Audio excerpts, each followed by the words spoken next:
Hello friends, स्वागत है आपका इस वीडियो में। फ्रेंड्स, इस वीडियो में हम लोग एक्सरसाइज 9C का 18 से लेके 24 तक का क्वेश्चन सॉल्व करेंगे। तो चलिए स्टार्ट करते हैं।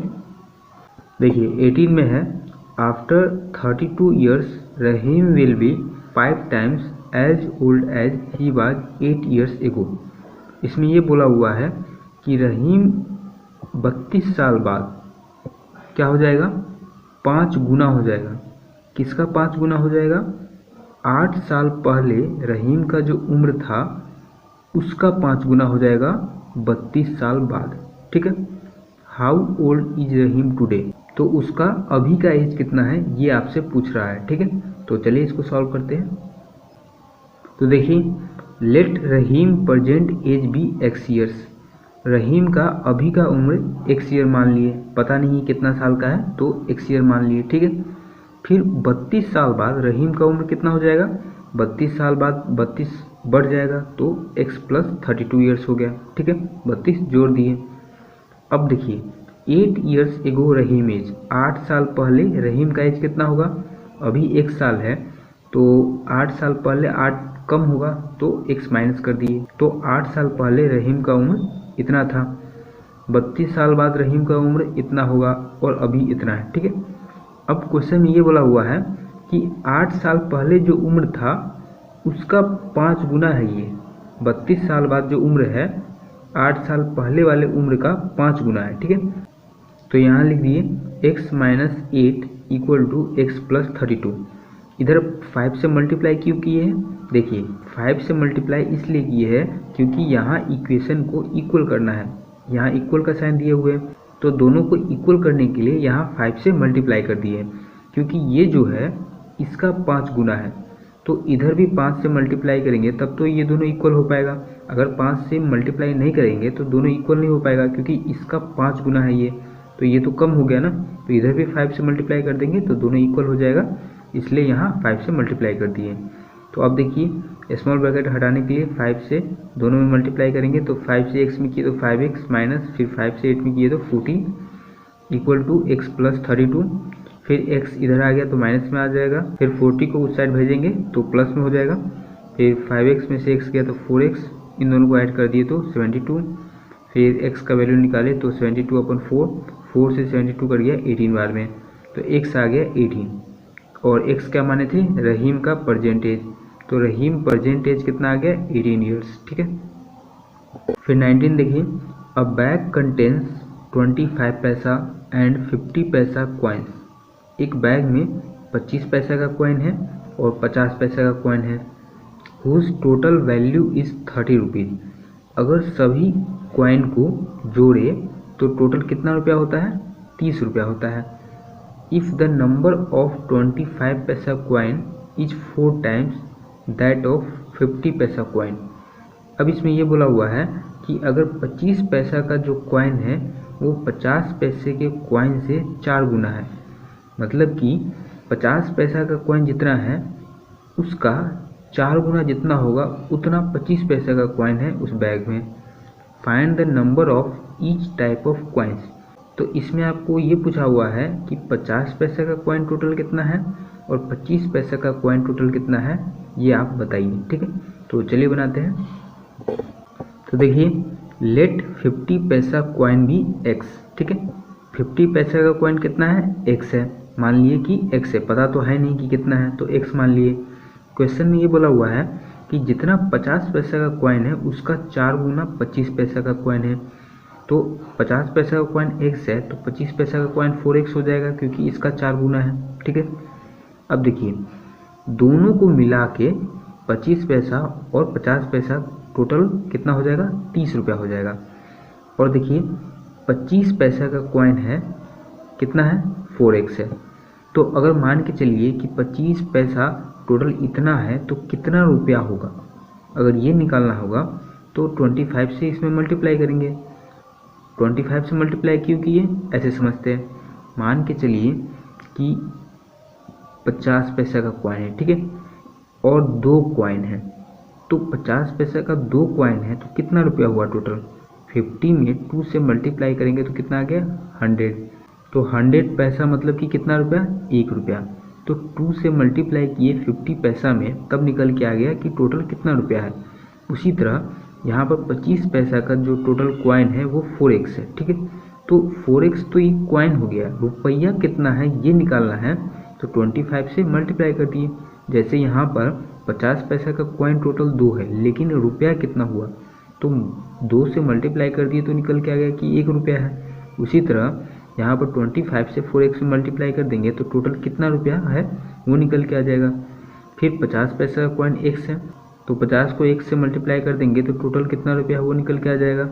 और दोनों को जोड़ने पर टोटल कितना रुपया आ रहा है, 30 रुपया आ रहा है, ठीक है। तो यहाँ क्या किए हैं, 30 में 100 से मल्टीप्लाई कर दिए, क्योंकि यहाँ पर जो आ रहा है वो पैसा में आ रहा है और ये 30 रुपया में है, तो इसको भी पैसा में चेंज कर दिए 100 से मल्टीप्लाई करके, ठीक है। तो दोनों साइड अब पैसा पैसा हो गया। तो इन दोनों को ऐड किए तो 150x हो गया इक्वल टू 3000। x का वैल्यू निकाले, 3000 को 150 से डिवाइड कर दिए तो 0 से 0 कट गया, 15 से 300 कट गया 20 बार में, तो x का वैल्यू आ गया 20। तो x क्या माने थे, 50 पैसा का कॉइन है, तो नंबर ऑफ 50 पैसा कॉइन कितना हो गया 20, और 25 पैसा कॉइन कितना हो गया 4x है, तो x की जगह पर कितना आ गया 20, तो 20 इंटू 4 कर दिए तो आ गया 80। तो नंबर ऑफ 25 पैसा कॉइन कितना हो गया 80, और नंबर ऑफ 50 पैसा कॉइन हो गया 20। फिर 20 देखिए, 5 times the price of a pen is 17 more than 3 times its price. Find the price of the pen. इसमें आपको पेन का प्राइस निकालना है, और इसमें ये बोला हुआ है कि पेन का जो प्राइस है उसका 3 गुना, ठीक है, 3 गुना जितना होता है, और उस पेन के प्राइस का 5 गुना जितना होता है, वो जो 5 गुना है वो 3 गुने से 17 ज़्यादा है, तो पेन का दाम बताइए। तो चलिए इसको सॉल्व करते हैं। तो देखिए, let the price of a pen x, ठीक है, पेन का जो प्राइस है वो 100 रुपया मान लिए, और इसका 3 गुना कितना हो जाएगा 3x, 3 times it's price, price का 3 गुना कितना हो जाएगा 3x, और प्राइस का 5 गुना कितना हो जाएगा 5x, ठीक है। अब क्वेश्चन में ये बोला हुआ है कि इस पेन का जो 3 गुना है, 3 गुना जितना होता है उससे 17 ज़्यादा है, कौन ज़्यादा है 5 गुना, मतलब कि इस पेन का 3 गुना जितना होता है, ठीक है, और इसी पेन का जो दाम है उसका 5 गुना जितना होता है, तो जो 5 गुना है वो 3 गुने से 17 ज़्यादा है, तो 5x जो है 3x से 17 ज़्यादा है। तो यहाँ इक्वल टू का साइन दिए है, तो इधर भी 17 ऐड कर दिए, तब जाके दोनों इक्वल हो गया, क्योंकि ये 17 ज़्यादा है, ये 17 कम है, तो इधर भी 17 जोड़ेंगे तब तो दोनों बराबर हो जाएगा, इसलिए यहाँ पर 17 जोड़ दिए, ठीक है। तो अब ये दोनों बराबर हो गया, 3x इधर आएगा माइनस में हो जाएगा, और 17 का 17 माइनस किए तो 2x इक्वल टू 17, तो x का वैल्यू निकाले 17/2, तो x का वैल्यू आ गया 8.5। तो x क्या माने थे, प्राइस ऑफ अ पेन माने थे, the price of the pen कितना आ गया 8.5 रुपीज़, 8.5 रुपया। फिर 21 में देखिए, the number of boys in a school is 334 more than the number of girls. इसमें ये बोला हुआ है कि लड़की का जितना संख्या है उससे 334 ज़्यादा है लड़कों का संख्या, ठीक है।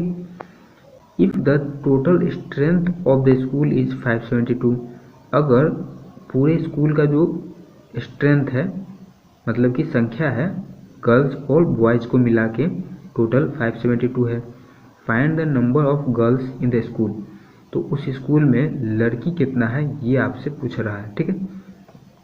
तो देखिए, let the number of girls be x, girls का संख्या मान लिए कि x है, तो क्वेश्चन में बोला हुआ है कि गर्ल्स से बॉयज़ 334 ज़्यादा है, तो 334 जोड़ दिए इसमें, तो ये हो गया बॉयज़ का संख्या, ठीक है। अब फिर आगे बोला है कि इन दोनों को मिला दे तो कितना हो जाता है 572, तो इन दोनों को ऐड कर दिए तो 572 आ गया। फिर x 2x plus 334 equal to 572 आ गया। फिर 2x ये अभी प्लस में है तो उस साइड गया तो माइनस में हो गया, फिर 2x इक्वल टू माइनस किए तो 238 आ गया, x इक्वल टू आ गया 238/2, 2 से 238 को डिवाइड कर दिए तो 119 आ गया। तो x का वैल्यू आ गया 119। तो x क्या माने थे? तो x माने थे गर्ल्स का संख्या, तो गर्ल्स का संख्या निकल के आ गया 119। फिर 22 देखिए, the length of a rectangular park is thrice it's breath. Rectangular park का जो लेंथ है ब्रेथ से 3 गुना है, थ्राइस लिखा हुआ है 3 गुना है। If the perimeter of the park is 168 metre find its dimension. Dimension मतलब कि लेंथ ब्रेथ आपको बताना है, ठीक है। तो देखिए, let the breadth of park be x. Breadth मान लिए पार्क का x, ठीक है। क्वेश्चन में बोला है कि लेंथ जो है ब्रेथ का 3 गुना है, तो लेंथ हो गया 3x। और 168 जो है वो पेरीमीटर है, तो लेंथ ब्रेथ दिया हुआ है तो पेरीमीटर निकाल लेंगे। पेरीमीटर का फॉर्मूला होता है 2 इंटू लेंथ प्लस ब्रेथ। तो लेंथ और ब्रेथ दिया हुआ है तो लेंथ प्लस ब्रेथ कर दिए इक्वल टू 168। 3x और x हो गया 4x, और ये हटेगा स्मॉल ब्रैकेट तो मल्टीप्लाई का साइन आ जाएगा। फिर 4x इंटू 2 हो गया 8x इक्वल टू 168। तो x से डिवाइड किए तो 168 अपॉन 8, 168 को 8 से डिवाइड कर दिए तो आ गया 21। तो x का वैल्यू आ गया 21। तो x का वैल्यू क्या माने थे? पार्क का ब्रेथ माने थे x, तो ब्रेथ ऑफ पार्क आ गया 21 मीटर, और लेंथ ऑफ पार्क कितना माने थे 3x। तो 3 और x है 21, तो 21 से मल्टीप्लाई कर दिए तो आ गया 63 मीटर। लेंथ ब्रेथ दोनों निकल के आ गया, ठीक है। फिर 23 है, the length of a rectangular hall is 5 metres more than its breadth. इसमें ये बोला हुआ है कि रेक्टेंगुलर हॉल का जो लेंथ है ब्रेथ से 5 मीटर ज़्यादा है, मोर देन है, ठीक है। ब्रेथ से 5 मीटर लेंथ ज़्यादा है। If the perimeter of the hall is 74 metre. अगर हॉल का पेरीमीटर 74 मीटर है, find its length and breadth. तो लेंथ और ब्रेथ बताइए। तो देखिए, let the breadth of hall be x metre. Hall का ब्रेथ मान ली x मीटर, तो लेंथ 5 मीटर ज़्यादा है, तो x प्लस 5 हो गया लेंथ। पेरीमीटर 74 मीटर दिया हुआ है, तो पेरीमीटर का फॉर्मूला होता है 2 इंटू लेंथ प्लस ब्रेथ। तो लेंथ और ब्रेथ दिया हुआ है तो लेंथ प्लस ब्रेथ कर दिए। फिर 2 इंटू एक्स 2x प्लस 5, फिर 74 हो गया। तो 2 से इन दोनों में मल्टीप्लाई कर देंगे तो 2 2 जा 4x प्लस 5 2 जा 10 इक्वल टू 74। तो 4x आ गया, 10 उस साइड गया तो माइनस में हो जाएगा। 4x इक्वल टू 64 माइनस करने पर आ गया। फिर x का वैल्यू निकाले 64 अपॉन 4, 4 से 64 को डिवाइड कर दिए तो आ गया 16। तो x का वैल्यू आ गया 16, और x माने थे ब्रेथ, तो ब्रेथ ऑफ हॉल आ गया 16 मीटर, और लेंथ माने थे x प्लस 5, तो लेंथ निकाल दिए 5 ऐड कर दिए तो आ गया 21 मीटर। फिर 24 है, a wire of length 86 centimetre is bend in the form of a rectangle. एक वायर है 86 सेंटीमीटर का, इसको मोड़ के रेक्टेंगल बना देता है, ठीक है। Such that its length is 7 centimetre more than its breath. ऐसे रेक्टेंगल बनाता है कि उसका जो लेंथ है ब्रेथ से 7 सेंटीमीटर ज़्यादा है। Find the length and the breadth of the rectangle so formed. तो इसमें लेंथ और ब्रेथ बताना है उस रेक्टेंगल का। तो देखिए, let the breadth of wire be x centimetre. Wire का ब्रेथ मान लिए x सेंटीमीटर, तो लेंथ बोला हुआ है 7 सेंटीमीटर ज़्यादा है, तो इसमें 7 जोड़ दिए तो लेंथ निकल के आ गया। और इसमें ये बोला हुआ है कि पेरीमीटर जो है वो 86 है, ठीक है। 86 सेंटीमीटर पेरीमीटर है, तो पेरीमीटर का फॉर्मूला क्या होता है 2 इंटू लेंथ प्लस ब्रेथ। तो लेंथ ब्रेथ दिया हुआ है तो पेरीमीटर निकाल दिए। तो x हो गया 2x प्लस 7 और 2 का 2। फिर 2 से इन दोनों में मल्टीप्लाई करेंगे तो 2 2 जा 4x प्लस 2 से 7 में मल्टीप्लाई किए तो 14 इक्वल टू 86 आ गया। फिर 14 को दाहिने साइड ले गए तो माइनस में हो गया। फिर 4x इक्वल टू माइनस किए तो 72, x का वैल्यू निकाल दिए 72 अपॉन 4, 4 से 72 कट गया 18 बार में, तो x का वैल्यू आ गया 18। और x माने थे ब्रेथ ऑफ वायर, तो ब्रेथ ऑफ वायर निकल के आ गया 18 सेंटीमीटर। और लेंथ माने हुए है x प्लस 7 सेंटीमीटर, तो x है 18, तो 18 प्लस 7 कर दिए तो हो गया 25 सेंटीमीटर। तो लेंथ और ब्रेथ दोनों निकल के आ गया। तो आज के वीडियो में बस इतना ही, मिलते हैं नेक्स्ट वीडियो में, तब तक के लिए धन्यवाद।